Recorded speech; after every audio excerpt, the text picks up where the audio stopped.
Video शुरू करने से पहले यहाँ एक चीज मैं साफ कर दूं, इससे पहले कि कुछ लोग रोएं कि बार बार सरकार को क्यों बीच में लाते हो, हमारे पापा की इसमें क्या गलती है। नरेंद्र मोदी अक्सर कहते हैं कि उन्होंने भिक्षा मांगकर गुजारा किया। कभी कहते हैं कि 35 साल के लिए, कभी कहते हैं 40 साल के लिए। अच्छा, करीब 40 साल मैंने भिक्षा मांग करके खाया है। मैं 35 साल तक भिक्षा मांग करके खाया था। इनमें से एक तो झूठ है। चलो इतनी तो बोलने में गलती हो सकती है, 35 साल हो 40 साल हो, लोग अक्सर भूल जाते हैं। लेकिन सवाल ये कि वो एमएलए पहली बार बने 2002 में, जब उनकी उम्र होगी 52 ईयर्स। बात तो सही है, लेकिन उससे पहले 90s में ही पता नहीं कैसे उन्होंने फॉरेन टूर्स कर लिए। ये फोटोज देखो उनकी, आईफिल टावर के सामने पेरिस में, व्हाइट हाउस के सामने अमेरिका में, हॉलीवुड के सामने, लंदन गए, वो मलेशिया गए। क्या बात कर रहे हैं? क्या 40 साल भिक्षा मांगकर इतने पैसे कमाए जा सकते हैं कि फॉरेन के टूर्स कर ले 90s में? मतलब भिक्षा मांगकर यहाँ पर फॉरेन टूर भी कर लिए और डिजिटल कैमरा भी खरीद लिया डिजिटल कैमरा के रिलीज होने से पहले। वाह क्या फकीरी है। अपनी कलम को गिरवी रख चुका एक गीतकार कहता है कि फकीरी है आपके स्वभाव में। एक फकीरी है आपके स्वभाव में। कभी नरेंद्र मोदी खुद ही कहते हैं कि हम तो फकीर आदमी हैं, झोला उठाकर चल पड़ेंगे। अरे हम तो फकीर आदमी हैं, झोला लेके चल पड़ेंगे जी। लेकिन पूरी दुनिया में आपने ऐसा कोई फकीर देखा है जो 1,40,000 का चश्मा लगाता हो? अपनी बूढ़ी माँ को नोटबंदी के लिए लाइन में खड़ा कर दिया और खुद घूमते हैं 12 करोड़ की मर्सिडीज में। एक तरफ तो शास्त्री जी जैसे प्रधानमंत्री देखे हैं देश ने। क्या है? बताया जाता है कि उनके पास सिर्फ 2 धोती और 2 कुर्ते हुआ करते थे। कुर्ता फटकर इस्तेमाल करने लायक ना रहे तो उसे भी रुमाल बना लेते थे लाल बहादुर शास्त्री जी। रुको जरा। लेकिन प्रधानमंत्री मोदी की यूएस विजिट की इन फोटोज को देखिए, एक दिन में 4 बार कपड़े बदलते हैं। द प्रिंट में लिखेगा इस आर्टिकल को देखिए, उत्तराखंड और हिमाचल जाते हुए प्रधानमंत्री मोदी ने 8 घंटे में 4 बार कपड़े बदले। इस सज्जन को क्या तकलीफ है भाई? इस टाइम्स ऑफ इंडिया के आर्टिकल को देखिए, प्रधानमंत्री मोदी गंगा आरती करने गए तब भी कपड़े बदलते जा रहे हैं। हुबली टाइम्स वालों ने तो इनकी फैंसी ड्रेस का एक पूरा कोलाज बना दिया। इंडिया टुडे ने भी इनकी 22 हेड गियर्स की कलेक्शन दिखाई है इस आर्टिकल में। और इस इंडियन एक्सप्रेस के कोलाज को भी देखिए। अगर ये फकीरी वाली बात भी नहीं बैठती लोगों में, तो इस सब के बाद अगला हथियार आता है कि इनको भगवान का अवतार ही बना दो। ये भगवान क्या जुल्म है। ये एक बार नहीं, 2 बार नहीं, बल्कि कितनी बार कितने नेताओं ने बार बार प्रधानमंत्री मोदी को भगवान से कंपेयर किया है। और मोदी जी भारत में भगवान का वरदान बन के आए हैं। भगवान नहीं, मनुष्य के रूप में नरेंद्र मोदी जी के रूप में अवतार लिया। हमारे माननीय प्रधानमंत्री जो खुद भगवान स्वरूप है, मोदी जी के रूप में श्री रामचंद्र ने जन्म लिया है। मोदी जी है ना, साक्षात भगवान महाकाल जी का अवतार है। मोदी राम और अमित शाह। अच्छा, मोदी के इतने बड़े दीवाने हैं कि इससे पहले इन्होंने अपने घर के अंदर मोदी के लिए एक मंदिर भी बना दिया था। लेकिन अनफॉर्चुनेटली ये अकेले नहीं है। इन औरतों को देखिए, बीजेपी के टिकट पर तो कुत्ता भी खड़ा हो जाए हम जिता देंगे। ये सच है। अगर कुत्ता भी आएगा उसको भी जिताएंगे। ये तो फिर अंधविश्वास नहीं, भक्त हैं, अंधविश्वास नहीं है, हम भक्त हैं। ये तो अभी ट्रेलर है। अगर हमें 5,000 का सिलेंडर भी मिलेगा तो हम 5,000 का सिलेंडर लेंगे, 500 रुपए लीटर पेट्रोल ले लेंगे, बट मोदी सरकार अगेन। अच्छा, 5,000 का सिलेंडर और 500 रुपए लीटर पेट्रोल खरीदने को तैयार हैं। ये मान चुकी हैं कि मोदी महंगाई को कंट्रोल नहीं कर सकते, लेकिन फिर भी वोट मोदी को ही देंगी। वाह मोदी जी वाह। हालांकि अगर आप इस टाइप के लोगों में से हो जो प्रधानमंत्री मोदी को अपना भगवान मानते हैं, वो भगवान है हमारे, हम उनकी पूजा करते हैं। प्राइम मिनिस्टर मोदी वो हमारे लिए एक अवतार है, वो एक साधारण मनुष्य नहीं है। दीदी वाह दीदी। प्रधानमंत्री इस देश के भगवान विष्णु का अवतार है। या फिर आप इस टाइप के लोगों में से हो जिन्हें लगता है कि मोदी जी ने किया है तो कुछ सोच कर ही किया होगा। आप अपना दिल ऑलरेडी मोदी जी को दे चुके हो। मोदी हमारा पति, हमारा भाई, हमारा बाप, हमारा गुरु है। आप सब बोलिए, क्यों आपको लगता है कि मोदी जो और योगी जी वो विकास दे पाएंगे जो और कोई नहीं दे? हम उनके पर दिल दे बैठे हैं।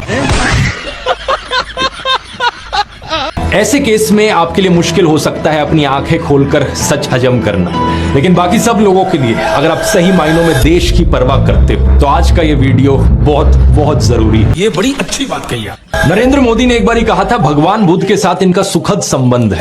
भगवान बुद्ध के साथ मेरा एक और संबंध भी है जिसमें अद्भुत संयोग भी है और जो बहुत सुखद भी है। कब हो गया ये? कब हुआ? कब? और एक बार इन्होंने कहा बोहरा मुसलमानों के साथ इनका पुराना रिश्ता है। साथियों, बोहरा समाज के साथ मेरा भी रिश्ता बहुत पुराना है। इतना ही नहीं, ईसाइयों के साथ भी इनका बहुत पुराना और आत्मीय नाता है। क्रिश्चियन कम्युनिटी के साथ तो मेरा संबंध कोई नया नहीं है, बहुत पुराना बड़ा आत्मीय नाता रहा है। कुछ भी। एक बार इन्होंने कहा कि जीवन का एक महत्वपूर्ण कालखंड इन्होंने आदिवासियों के बीच बिताया है। जीवन का एक महत्वपूर्ण कालखंड मैंने आदिवासियों के बीच में बिताया है। तो कौन सा तीर मारा? तो एक बार ही कहा, बलिया के साथ भावुक रिश्ता है इनका। बलिया से मेरा एक भावुक रिश्ता। पंजाब के साथ भी इनका विशेष नाता रहा है और चीन के साथ भी इनका विशेष नाता रहा है। ये तो धोती खोल रहा है। पंजाब के साथ मेरा विशेष नाता रहा। चीन के साथ मेरा निजी रूप से भी एक विशेष नाता है। फ्रांस के साथ भी इनका पुराना नाता रहा है और यदुवंश के साथ भी इनका रिश्ता नाता है। इस सज्जन को क्या तकलीफ है भाई? मेरा खुद का व्यक्तिगत रूप से फ्रांस के प्रति लगाव बहुत पुराना रहा है। अरे यदुवंश के साथ तो हमारा रिश्ता है, हमारा नाता है। तुम तो धनाधन फेंके जा रहे हो। बंगाल से नाता जोड़ने के लिए इन्होंने कहा कि बचपन में ये कोलकाता की मेट्रो देखने आए थे। मैं बचपन में जब पहली बार कोलकाता आया तो एक आकर्षण था, जरा मैं मेट्रो देखूं। ये फंस गया सी। प्रॉब्लम बस ये है कि कोलकाता मेट्रो 1984 में शुरू हुई थी, जब ये 34 साल के थे। अब बताओ दोस्तों, 34 साल का कोई बच्चा देखा है आपने कभी? एक बार साहेब ने अपनी सुरक्षा में लगे हुए एसपीजी कमांडो को डांट दिया था, देखिए। प्रधानमंत्री को जेटली ने फूलों का गुलदस्ता भेंट किया, लेकिन तभी टीवी कैमरों के सामने एसपीजी के जवान आ गए। जूम करो। उन्होंने मोदी के हाथों से गुलदस्ता ले लिया। प्रधानमंत्री इस पर नाराज हो गए और उन्होंने एसपीजी से तत्काल कैमरों के सामने से हटने को कहा। साथ ही कमांडो से खुद से थोड़ी दूरी बनाने को भी कहा। बॉलीवुड सेलिब्रिटीज और अमीर सेठों की शादियों में जाने के लिए बहुत समय है इनके पास। हालांकि इसमें कुछ गलत नहीं है, इनकी मर्जी, अगर ये जाना चाहें तो। बात तो सही है, लेकिन सवाल यहाँ पर ये, क्या केवल अपने भाइयों और परिवार को ही छोड़ना पड़ता है क्या देश के लिए? औरों की तो छोड़ो, नरेंद्र मोदी खुद इस बात को बार बार दोहराते रहते हैं। कहते हैं कि उन्होंने अपने परिवार को देश के लिए छोड़ दिया। अच्छा, मेरे देशवासियों, मैंने घर, परिवार, सब कुछ देश के लिए छोड़ा है। तो कौन सा तीर मारा? देखो, वैसे ये एक पर्सनल मामला है, किसी पति पत्नी की आपस में ना बने, ये कोई बड़ी चीज नहीं है। बहुत से लोगों के साथ ऐसा होता है, लेकिन यही लोग खुद इस पर्सनल बात को बीच में लाते हैं, इसे अचीवमेंट के तौर पर दिखाने के लिए। देश के लिए पत्नी को छोड़ दिया, सेंस है इस बात का।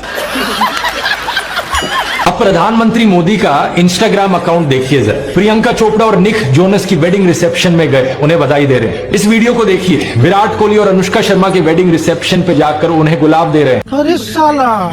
मलयालम एक्टर सुरेश गोपी की बेटी की शादी में गए। टाइम्स नाउ की एंकर नविका कुमार के बेटे की शादी में गए। मुकेश अंबानी ने हॉस्पिटल खोला तो वहां बधाई देने पहुंच गए। इस न्यूज आर्टिकल को भी देखिए, नरेंद्र मोदी ने गौतम अडानी के बेटे करण की ग्रैंड एंगेजमेंट सेरेमनी को भी अटेंड किया। तो बॉलीवुड सेलिब्रिटीज और अमीर सेठों की शादियों में जाने के लिए बहुत समय है इनके पास। इस सज्जन को क्या तकलीफ है भाई? हालांकि इसमें कुछ गलत नहीं है, इनकी मर्जी, अगर ये जाना चाहें तो। लेकिन सवाल यहाँ पर ये, क्या केवल अपने भाइयों और परिवार को ही छोड़ना पड़ता है क्या देश के लिए? एबीसी के इस आर्टिकल को देखिए। अवनी दास रिपोर्ट करती हैं कि अक्टूबर 2023 में मोदी परिवार उनके भतीजे की शादी के लिए इकट्ठा हो रहा था, लेकिन एक इंसान वहां से गायब थे, नरेंद्र मोदी। आपने फोटोज और वीडियोस में जरूर देखा होगा कि प्रधानमंत्री मोदी अपनी माताजी से मिलने जाया करते थे, जो कि अच्छी बात है। लेकिन कभी आपने नोटिस किया क्या कि केवल वहां 3 लोग होते थे इस मुलाकात में? प्रधानमंत्री मोदी, उनकी माताजी और कैमरामैन। कभी कभार मुलाकात में 2-3 और लोग होते थे, लेकिन वो हमेशा और कैमरामैन ही होते थे। साल 2005 में दोस्तों अक्षरधाम मंदिर का इनॉग्रेशन हुआ था। इस फोटो को देखिए। प्रधानमंत्री मनमोहन सिंह, राष्ट्रपति एपीजे अब्दुल कलाम, विपक्षी नेता लाल कृष्ण आडवाणी, ये सभी लोग कई सारे साधुओं के साथ देखे जा सकते। जूम करो। लेकिन अब राम मंदिर की इनॉग्रेशन को देखिए, कौन दिख रहा है यहाँ पर? सिर्फ एक अकेले नरेंद्र मोदी। सिक्योरिटी वालों को भी दूर कर दिया।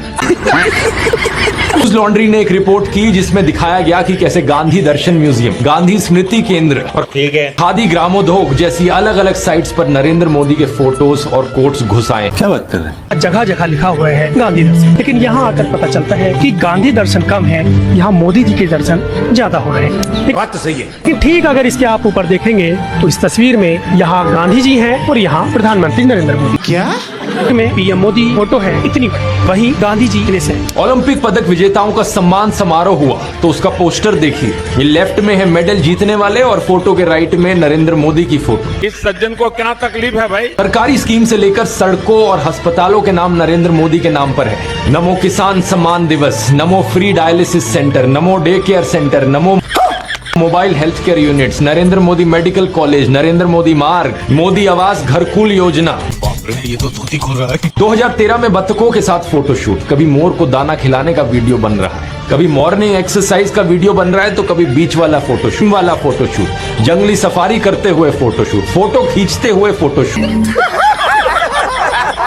2022 की इस रिपोर्ट को देखिए। आईएनबी मिनिस्ट्री ने बताया कि सरकार ने 8 सालों में 6,400 करोड़ से ज्यादा रुपए खर्च किया एडवर्टाइजमेंट्स पर। हर उसका 71 लाख रुपए तो अखबारों में ऐड देने में लगा दिया। ये तो अभी ट्रेलर है। ये सब तो सरकारी पैसे से चलने वाली एड्स थी। इसके अलावा जो पार्टी फंड से चलने वाली एड है वो अलग। अखबार पर नरेंद्र मोदी, रेडियो पर नरेंद्र मोदी, टीवी चैनलों पर नरेंद्र मोदी, फेसबुक पर नरेंद्र मोदी, पेट्रोल पंप की होर्डिंग्स पर नरेंद्र मोदी। इस सज्जन को क्या तकलीफ है भाई? सड़क पर पोस्टर छपे हैं, गूगल एड्स पे करोड़ों खर्च करके अपना चेहरा दिखा रखा है हर एक सरकारी स्कीम के इश्तिहार पे।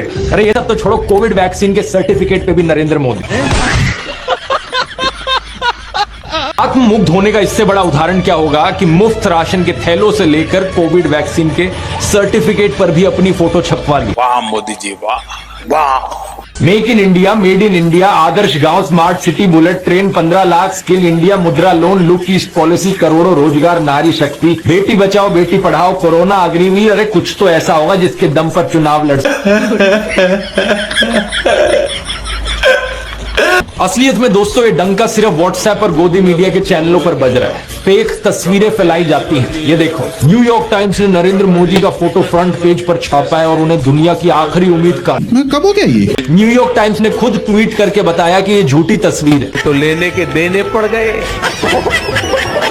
इस तरीके से व्हाट्सएप माफिया इंडिया की इंसल्ट करवाता है दुनिया में। गोदी चैनलों पर और बीजेपी के नेताओं के द्वारा कहा जाता है कि रशिया और यूक्रेन की वॉर रुकवा दी इन्होंने, वॉर रुकवा दी पापा। कि नरेंद्र मोदी के बचपन की ये फोटो देखिए। वे 1950 यानी 1950 में पैदा हुए थे। क्या उस समय किसी गरीब परिवार में पैदा हुए बच्चे के पास ऐसे कपड़े होंगे? जरा खुद ही सोचकर देखिए। सूट तक पहन रखे हैं इन्होंने अपनी बचपन की फोटोज में। इस सज्जन को क्या तकलीफ है भाई? मैं खुद 1994 में एक मिडिल क्लास फैमिली में पैदा हुआ हूं, लेकिन मेरी तो बचपन की ऐसी कोई फोटो नहीं मिलेगी आपको जिसमें मैंने कोई सूट पहन रखा। बात तो सही है।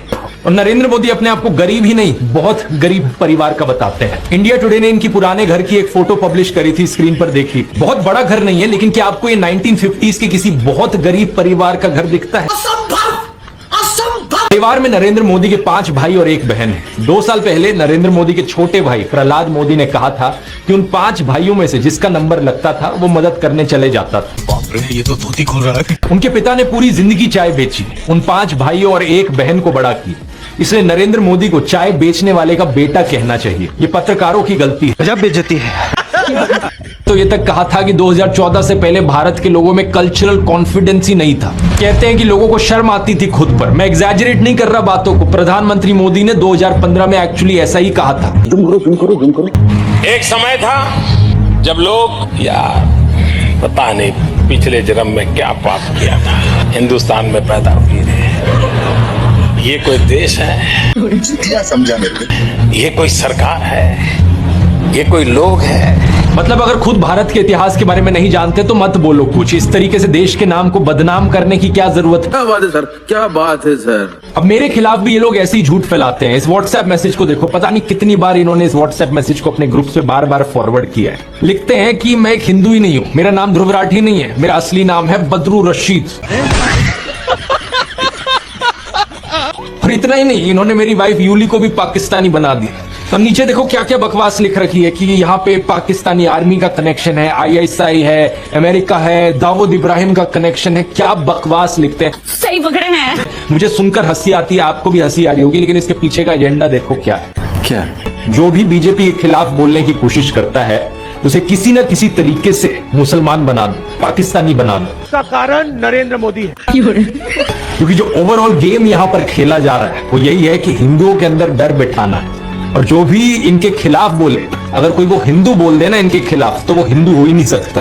ये भगवान क्या जुल्म है। ये अपने फॉलोअर्स को, अपने ब्रेन वॉश लोगों को यही दिखाना चाहते हैं कि जो भी वहां से आवाज उठा रहा है इनके खिलाफ वो हिंदू नहीं है, वो सिर्फ मुस्लिम लोग हैं। मैं जब तक जिंदा हूं, मैं धर्म के आधार पर इस देश को बांटने नहीं दूंगा।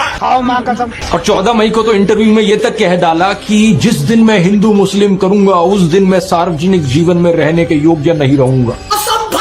मैं जिस दिन हिंदू मुसलमान करूंगा ना, उस दिन मैं सार्वजनिक जीवन में रहने योग्य नहीं रहूंगा। मैं हिंदू मुसलमान नहीं करूंगा, ये मेरा संकल्प है, ये तक कह डाला। इस सज्जन को क्या तकलीफ है भाई? और मैं हिंदू मुसलमान नहीं करूंगा, तो मेरा संकल्प है। आप में से कुछ लोग ये देखकर कंफ्यूज हो रहे होंगे, यार ये कैसे हो सकता है, मोदी कॉम्युनल है या सेक्युलर है। तेलंगाना का एक वीडियो सामने आया जहां बीजेपी के कुछ मेंबर्स प्लानिंग कर रहे थे कि मुझे कैसे रोका जाए। तो उनमें से एक कहते हैं कि ये ध्रुव राठी हमेशा फैक्चुअली करेक्ट होता है, कॉन्स्टिट्यूशनली हमेशा करेक्ट होता है। सही पकड़े हैं। इसके वीडियोस किसी भी यूट्यूब रूल्स को नहीं तोड़ते, तो कैसे काउंटर करा जाए इससे? अगर मैंने कभी कुछ गलत किया ही नहीं तो कैसे मुझे काउंटर किया जाए? ये कहते हैं कि प्लान है इसके खिलाफ झूठी खबरें फैलाओ। अभी मजा आएगा ना। झूठी खबरें फैलाओ कि जैसे ध्रुव राठी ने झूठ बोला हो कि प्रधानमंत्री मोदी सनी लियोनी को मंत्री बनाने वाले हैं। वाह क्या प्लान बनाया है। यानी कि फेक न्यूज फैलाओ कि ध्रुव राठी ने फेक न्यूज फैलाई। दैनिक जागरण जैसा अखबार तक मेरे खिलाफ झूठी खबर फैलाने लगा कि मेरी चाइना से फंडिंग आती है। बताओ जरा, मैं कभी बॉयकॉट चाइना करके वीडियोस बनाता अगर मेरी चाइना से फंडिंग आ रही होती। ये वही अखबार है जिसको मैंने पहले भी अपने एक वीडियो में एक्सपोज किया है। बात तो सही है। इतनी झूठी खबरें छापते हैं ये। एक बार ऐसे ही इन्होंने इंडियन आर्मी के बारे में भी फेक न्यूज फैलाई। जूम करो। खुद हमारी आर्मी ने उस फेक न्यूज को डिबंक किया था। ऐसे ही इस अखबार ने किसानों के बारे में फेक न्यूज फैलाई थी कि किसानों की रैली में पाकिस्तान जिंदाबाद के नारे लगे। इस खबर को छापते वक्त इन्होंने अपने पैरा में यह भी लिख रखा था कि हालांकि इस खबर की पुष्टि नहीं हो पाई है। इसका क्या तुक बना? मतलब फिर खबर छापते ही क्यों हो जब इसकी पुष्टि नहीं हो पाई है तो? ऐसे तो मैं भी कह दूं कि दैनिक जागरण का जो मालिक है वो एक आतंकवादी है, हालांकि इस खबर की पुष्टि नहीं हो पाई है। नहीं, मेरे बारे में भी तुम लोगों ने यही लिखा है ना, चीन से फंडिंग की आशंका। मैं भी कह देता हूं, जागरण अखबार की पाकिस्तानी आतंकवादी से फंडिंग की आशंका, हालांकि इस खबर की पुष्टि नहीं हो पाई है। आईटी सेल वाले मेरे ऊपर सवाल उठाते हैं कि कोई पार्टी मुझे पे कर रही है इसलिए मैं वीडियोस बनाता हूं। अरे बेवकूफो, अगर किसी पार्टी को पे करना होता ना मुझे, मैं सबसे पहले बीजेपी के पास जाता। अगर क्यों? देश की सबसे अमीर पार्टी है बीजेपी, सबसे ज्यादा पैसे उनके पास हैं। और अगर उनका प्रचार करता मैं, नरेंद्र मोदी ही मुझे स्टेज पर बुलाते, मेरी तारीफ करते, हाथ मिलाते। मेरे लिए तो सबसे आसान काम था ये करना, लेकिन मैं अपने देश को इस हालत में गिरते हुए नहीं देख सकता। शाबाश बेटा। इसलिए मैंने अपना पूरा करियर दांव पर लगा दिया इस नाइंसाफी के खिलाफ आवाज उठाने के लिए, देश को बचाने के लिए। क्या बात है सर, क्या बात है सर। कल को अगर ये मेरा YouTube चैनल भी बंद करा देना, कम से कम मैं गर्व से कह सकूंगा कि मैं इनके जूतों में नहीं गिरा। मैं आखिरी दम तक देश के लोकतंत्र के लिए, देश के संविधान के लिए आवाज उठाता रहा। अब चाहे इससे मेरा पूरा करियर खत्म हो गया, लेकिन कम से कम मैं नीचे नहीं झुका। ये बड़ी अच्छी बात कही आप। और सबसे शर्म की बात है, हमारे प्रधानमंत्री जो क्लेम करते हैं कि वो 18-18 घंटे काम करते, मोदी 18 घंटे काम करेगा। अच्छा, हमको सिखा रही है। उन्हें फुर्सत नहीं मिल पाई देश के सबसे बड़े इशू पर कुछ भी बोलने की, कुछ भी एक्शन लेने की।